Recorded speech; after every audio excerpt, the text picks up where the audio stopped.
Hey everybody, it's Vince Gerasole working on a story today that is really quite sad.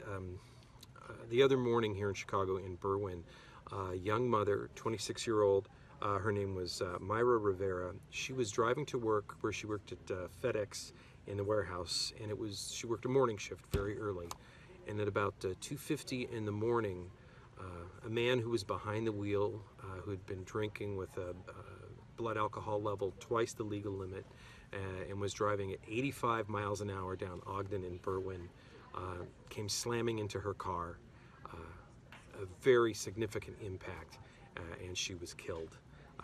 He had a passenger in his car, and it was a young woman, a friend.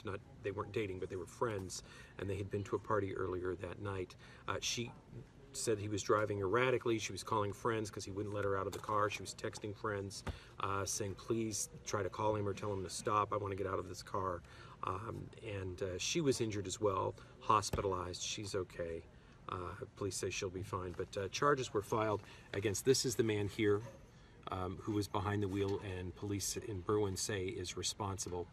He was also hospitalized too, but for minor injuries. His name is Jose Zamago Gauguin. He is 27 years old, and he's from Chicago. And he's charged with 2 counts of aggravated driving under the influence, 1 count of reckless homicide, and 1 count of unlawful restraint. That is because he was not allowing one woman she's 20 years old, to get out of the car. Just a sad story as you look at it always around. Her family is holding a visitation for her tonight. She'll be buried in Mexico.